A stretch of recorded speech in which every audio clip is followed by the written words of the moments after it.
ఓం శ్రీ మాత్రే నమః. అమ్మ పిలుపు ఛానల్కి స్వాగతం అండి. ఈరోజు మనం వృషభ రాశి వారి గురించి తెలుసుకుందామండి. 2025 సంవత్సరం జూన్ 12వ తేదీన గురువారం రోజు వృషభ రాశి వారికి జాతక ఫలితాలు ఏ విధంగా ఉండబోతున్నాయో ఈ వీడియోలో తెలుసుకుందామండి.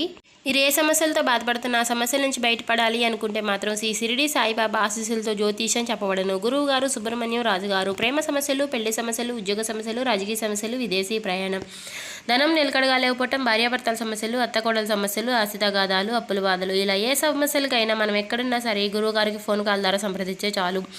అలాగే పెళ్లి కాని వారు ఎవరైనా సరే బాధపడుతుంటే, పెళ్లి సంబంధాలు ఎక్కిరాక అలాంటి వారికి కూడా మంచి జాతక ఫలితాలు చెప్తారు. అంటే ఏ విషయాలైనా సరే మీకు ఇబ్బందులు పడుతుంటే ఆ గురువు గారికి ఒకసారి ట్రై చేసి చూడండి. గురువు గారి ఫోన్ నెంబర్ వచ్చేసి 8639494958. చూసారు కదండి, ఒకసారి నమ్మకం ఉంటే ట్రై చేసి చూడండి. చాలా నమ్మకతగమైన గురువు గారు. అలాగే వివరాల్లోకి వెళ్ళిపోదాం. అంతకంటే ముందు మన ఛానల్ కనుక ఇంకెవరైనా సబ్స్క్రైబ్ చేసుకొని వాళ్ళు ఉంటే సబ్స్క్రైబ్ చేసుకోండి. ఈ వీడియోకి మీరు ఒక లైక్ చేయడం వల్ల మాకు ఎంతో సపోర్టివ్గా ఉంటుంది. ఇక వివరాల్లోకి వెళ్ళిపోదాం. వృషభ రాశి అనేది రాశిక్రమంలో 2వ రాశి. కృతిక 2, 3, 4 పాదాలు, రోహిణి 1, 2, 3, 4 పాదాలు, మృగశిర 1, 2 పాదాల్లో జన్మించిన వ్యక్తులు వృషభ రాశి కిందికి వస్తారు. ఈ రాశి యొక్క అధిపతి శుక్రుడు. ముందుగా వీరి యొక్క వ్యక్తిత్వాన్ని మనం గమనించినట్లయితే కనుక అలాగే ఈ రాశి వారు దృఢ సంకల్పంతో కార్యాచరణ శక్తిని కలిగి ఉంటారండి. ఈ రాశి వారికి అనుకున్నది సాధించేంత వరకు నిద్రపోని మనస్తత్వం కలవారని చెప్పుకోవచ్చు. ఎందుకంటే ఈ రాశి వారు ఏదైనా సరే చెయ్యాలి అనుకుంటే మాత్రం ఖచ్చితంగా ఎవరైనా సరే ఈ పని నువ్వు చెయ్యి అని ఖచ్చితంగా నిర్ణయిస్తే ఈ రాశి వారు ఖచ్చితంగా అది చేసి తీరుతారండి. ఎందుకంటే అంత పట్టుదల ఈ రాశి వారిలో ఉంటుంది. ఎద్దుకు ఎంత సహనం ఉంటుందో అలాగే ఈ రాశి వారికి కూడా అంతే సహనం ఉంటుంది. ముఖ్యంగా ఈ రాశి వారికి కుటుంబ సభ్యుల అర్హత కూడా మొత్తం ఈ రాశి వారికే ఉంటుందండి. ఎందుకంటే ఈ రాశివారు చిన్నప్పటి నుంచి కూడా ఎన్నో కష్టాలు పడుతూ ఎదుగుతూ వస్తారు. అలాగే ఈ రాశివారు అంత మంచి మనస్తత్వాన్ని కూడా కలిగి ఉంటారండి. ఎవరైనా సరే ఎదుటివారు బాధలో ఉన్నారు అంటే మాత్రం ఈ రాశివారు చూస్తూ ఉండలేరు. వారికి తగ్గట్టుగా ఏదైనా సరే సహాయం చేయాలి అంటే వీరి దగ్గర ఉన్నా లేకపోయినా సరే, వీరు ఎంత బాధలో ఉన్నా సరే ఎదుటివారు బాధలో ఉంటే మాత్రం వీరు చూసి ఓర్చుకోలేరు. కాబట్టి వీరు ఎదుటివారు ఎంత చిన్న కష్టమైనా సరే వారికి సహాయం చేస్తారు. కానీ వీరి దగ్గరికి వచ్చేసరికి మాత్రం ఎవరు కూడా వీరిని పట్టించుకోరు. అలాగే రేపటి రోజున మీకు కొన్ని బంధుత్వాలు తెగిపోయే అవకాశాలు ఉన్నాయండి. కాబట్టి రేపటి రోజున మీరు కొంచెం కోపాన్ని తగ్గించుకోవాలి.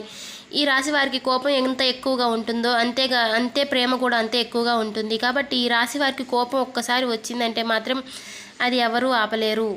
కోపాన్ని ఎంత ఎక్కువైతే చూపిస్తారో అంతే ప్రేమను కూడా అంతే చూపిస్తారండి రాశివారు.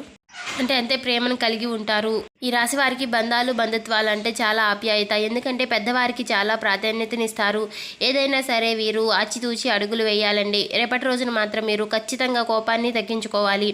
కోపం మీరు తగ్గించుకోకపోతే మాత్రం మీరు చాలా బాధపడాల్సి వస్తుంది జీవితంలో. కాబట్టి రేపటి రోజున మీరు బంధుత్వాలకి చాలా విలువనివ్వాలి. మీ కుటుంబ సభ్యులు కానివ్వండి, లేదా మీ బంధుమిత్రులు కానివ్వండి, మీ స్నేహితులు కానివ్వండి, ఎవరైనా సరే మీ జీవిత భాగస్వామి లేదా మీ వ్యాపారంలో మీ తోటి వ్యాపారస్తులు, లేదా మీరు ఉద్యోగం చేస్తుంటే మీ తోటి ఉద్యోగస్తులు కానివ్వండి, లేదా మీరు విద్యార్థులు అయ్యుండి మీతోటి విద్యార్థులు కానివ్వండి, ఇలా ఎవరైనా సరేనండి మీరు రేపటి రోజున మాత్రం కొంచెం ఆచితూచి మాట్లాడాలి. నోరు కాస్త జాగ్రత్తగా పెట్టుకుని మాట్లాడండి.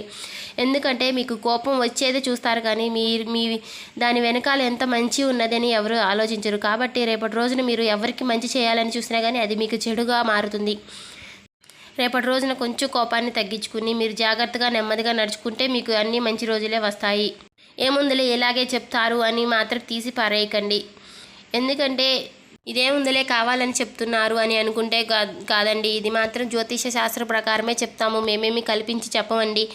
కాబట్టి రేపటి రోజున మాత్రం మీరు వృషభరాశి వారు తగిన జాగ్రత్తలు చేపట్టాలి. ఆరోగ్య విషయంలో అయినా సరే, మీ బంధుమిత్రుల విషయంలో ఎవరైనా సరే, మీ కుటుంబ సభ్యులైనా సరే రేపటి రోజున కొన్ని బంధుత్వాలు తెగిపోయే అవకాశాలు ఉన్నాయండి. అది ఎలాగూ అనుకుంటున్నారా? అది ఏ విధంగా అయినా చెప్పలేమండి, ఏ విధంగా అయినా రావచ్చు. కాబట్టి రేపటి రోజున మీరు కోపాన్ని మాత్రం తగ్గించుకోండి. కోపాన్ని అధిగమించుకుంటే మాత్రం ఇంకా దానికన్నా మంచిది ఏమీ ఉండదండి. అంటే ఈ రాశివారు అంతా మనవాళ్లే, అంతా మనదే అని మాట్లాడుతూ ఉంటారు. కానీ ఎదుటివారు అలా ఆలోచించరండి. మీరు మాత్రం అందరూ మనవాళ్ళు అనుకోవడం మాత్రం తీసి పక్కన పెట్టండి. మీరు మన అనుకున్నా కానీ ఎదుటి వాళ్ళు మన అనుకోవట్లేదండి. కాబట్టి ఆ విషయంలో జాగ్రత్త పడండి.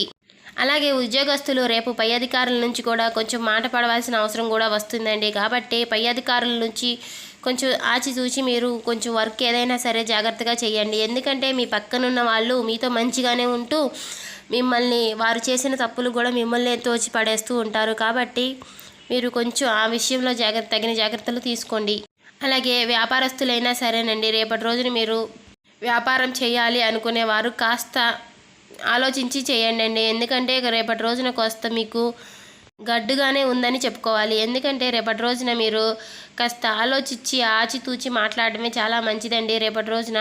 అలాగే మీకు ఉన్నటువంటి ఆ మొండి పట్టుదలని పక్కన పెట్టేసి బంధాలను కలుపుకునే విధంగా రేపటి రోజున మీ బంధువులతో కానీ, మీ కుటుంబ సభ్యులతో కానీ, మీ వ్యాపార స్నేహితులతో కానీ ఎవరినైనా సరేనండి కాస్త కలుపుగోలుతనంగా మాట్లాడండి, నెమ్మదిగా మాట్లాడండి. అంటే ఇద్దరు ఒకసారి ఎదురుగా కూర్చుని మాట్లాడుకుంటే గొడవలు ఏవి ఉండవండి. కాబట్టి మీరు మాత్రం తొందరపడకండి, తొందరపడి మాట మాత్రం అనకండి. ఎందుకంటే రేపటి రోజున మీరు పై అధికారుల నుంచి మంచి ప్రశంసలు అయితే దక్కించుకుంటారు, కానీ మీ పక్కనున్న వాళ్ళు మాత్రం మిమ్మల్ని మోసం చేసే విధంగా ఆలోచిస్తున్నారండి. కాబట్టి ఆ విషయంలో తగిన జాగ్రత్తలు చేపట్టండి. ఎందుకంటే వారు చేసిన తప్పులు కూడా మీ మీదకి నెట్టేసి మీరే చేశారన్నట్టుగా వారు అక్కడ చిత్రీకరించబడుతుంది. కాబట్టి ఆ విషయంలో తగిన జాగ్రత్తలు తీసుకోండి. అలాగే మీరు ఏ పని చేయాలన్నా సరే పెద్దల సలహా లేకుండా మాత్రం చేయకండి. అలాగే మీరు రేపటి రోజున పని చేయబోయే రంగంలో అంకిత భావంతో పని చేయబోతున్నారండి. అంటే మీరు మనసంతా కూడా దాని మీద పెట్టి పని చేయబోతున్నారని చెప్పుకోవాలి. కానీ మీ స్నేహితులతో మాత్రం కాస్త జాగ్రత్తగా ఉండండి. ఎందుకంటే రేపటి రోజున మీకు గొడవలు జరిగే అవకాశాలు ఉన్నాయి. కాబట్టి వారితో మాత్రం కాస్త జాగ్రత్తగా ఉండండి. అలాగే మీకు రేపటి రోజు నుంచి కెరియర్ పరంగా కూడా మంచి పురోగతి సాధించబోతున్నారండి. వీరికి ఏదైనా సరే సాధించాలంటే పట్టుదల ఎక్కువ అని చెప్పుకున్నాం కదండి. అలాగే స్నేహితులను కూడా చాలా చక్కగా ఆదుకుంటారు. ఎవరైనా సరే బాధల్లో ఉంటే వీరు చూస్తూ అస్సలు ఉండలేరు. ఇక ఆర్థిక అభివృద్ధి విషయంలోకి వస్తే మాత్రం చాలా ఎక్కువగానే ఉంటుందండి. కాకపోతే మనకి ఆర్థిక అభివృద్ధి ఎక్కువగా ఉంది, మనకేమి డబ్బు వస్తుంది అలాగే వస్తుందిలే అని అనుకుంటే మాత్రం అవ్వదండి. మీరు చేసే పనులు మీరు ఖచ్చితంగా మీ సహాలంలో ఆ టైంలో మీరు చక్కగా చేకూరగలిగితేనే ఆ డబ్బు అనేది మీ చేతికి వస్తుంది. కాబట్టి మనకేంటిలే అనుకోవద్దండి. ఆ లక్ష్మీదేవి కూడా తిరిగి వెళ్ళిపోయే అవకాశాలు కూడా ఉంటాయి. అలాగే రేపటి రోజున మీరు కొన్ని సవాళ్లు ఎదుర్కోవాల్సి వస్తుందండి. కొన్ని అవకాశాలు కూడా మీకు వస్తాయండి. మీరు కష్టపడి పని చేస్తే రేపటి రోజున చాలా మంచి ఫలితాలనే చూడబోతున్నారని చెప్పుకోవాలండి. అలాగే గ్రహాల యొక్క ప్రభావం వలన ఈ రాశివారు రేపటి రోజున చాలా జాగ్రత్తగా ఉండాలండి. ఎందుకంటే కొన్ని సందర్భాల్లో వీరు ఆవేశపూరితమైనటువంటి నిర్ణయాలకు కొంచెం దూరంగా ఉండాలి. ఎందుకంటే ఆవేశంగా మీరు కొన్ని నిర్ణయాలు తీసుకోవడం వల్ల మీ బంధుత్వాలు కూడా దూరమయ్యే అవకాశాలు ఉన్నాయి. కాబట్టి మీరు ఆవేశపూరిత నిర్ణయాలు మాత్రం జోలికి వెళ్ళకండి. ఎందుకంటే మీ కుటుంబ సభ్యులతో కానీ మీ స్నేహితులతో కానీ చర్చించి మీకు కావాలి అనుకుంటే మీ సొంత వారితోనే చర్చించి తీసుకోండి. కానీ అంటే అలాగే మళ్ళీ ఎవరితో అయినా చర్చించవచ్చా అంటే కాదండి. మీరు మీ పక్కన ఉంటూనే మీ చెడు కోరుకునేవారు కూడా ఉన్నారు. కాబట్టి మీ సొంత అనుకుంటేనే, మీ వాళ్ళు అనుకుంటేనే మాత్రం మీరు వారితో చర్చించి ఆలోచనలు ఏవైనా సరే ముందుకు వెళ్ళండి నిర్ణయాలు తీసుకుని. అంతేగాని ఆవేశపూరిత నిర్ణయాలు మీకు అసలు పనికిరావు. బంధుత్వాలు తెగిపోయే అవకాశాలు ఉన్నాయి. అదేవిధంగా కొన్ని బంధాలతో కొన్ని మీకు ఉన్నటువంటి సంబంధాలు కూడా తెగిపోయేటటువంటి అవకాశాలు ఉన్నాయండి. అవి ఏ బంధాలు అనుకుంటారా? మీ స్నేహితులు కానివ్వండి. చెప్పాం కదండి, మీరు చేసే దాన్ని బట్టి ఉంటుందండి. మీ స్నేహితులు కానీ, మీ బంధుత్వాలు కానీ, మీ భార్యాభర్తలు లేదా ఎవరైనా సరేనండి, మీరు చేసే పని మీద వారికి కోపం వస్తే ఖచ్చితంగా మీకు గొడవలు అయ్యి మీరు ఖచ్చితంగా విడిపోయే అవకాశాలు ఉన్నాయండి. కాబట్టి ఆ విషయంలో మీరు తగిన జాగ్రత్తలు చేపట్టాలి.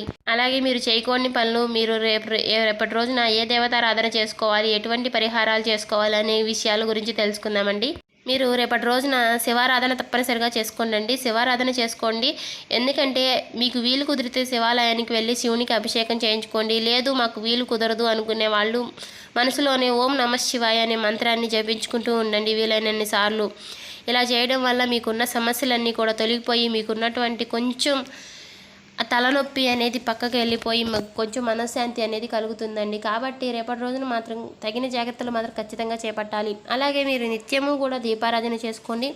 అలాగే శుభతిథి ఉన్నటువంటి మంగళవారం రోజు ఆంజనేయ స్వామికి పొడవాటి వస్త్రాన్ని, ఉన్నటువంటి సమస్యలన్నీ కూడా తొలగిపోయి ఆ దేవత యొక్క మీకు అనుగ్రహం అనేది, శివుని యొక్క అనుగ్రహం అనేది మీకు మెండుగా లభిస్తుందండి. కాబట్టి అలాగే మీకు ఆర్థిక స్థితి అనుమతిస్తే ఒక దేశీయ గోమాతని దానం చేయండి. దేశీయ గోమాత అంటే ఆవుని దానం చేయడం వల్ల కూడా అపారమైనటువంటి పుణ్య ఫలితాన్ని పొందుకుంటారు. ఇంకా నిరుపేదలకు దాన ధర్మాలు చేయండి. ఆవును దానం చేయడం వల్ల సకల దేవతల యొక్క అనుగ్రహం అనేది మీకు ఖచ్చితంగా కలుగుతుంది. ఇలా చేయడం వల్ల పాటించవలసిన పరిహారాల గురించి, అలాగే మీరు ఏం జాగ్రత్తలు తీసుకోవాలి, రేపటి రోజున మీకు ఏ బంధాలు తెగిపోతాయి అనే విషయాల గురించి తెలుసుకున్నారు కదండి. ఈ వీడియో మీకు నచ్చినట్లయితే లైక్ చేయండి. ఓం శ్రీ మాత్రే నమః అని కామెంట్ చేయండి. సబ్స్క్రైబ్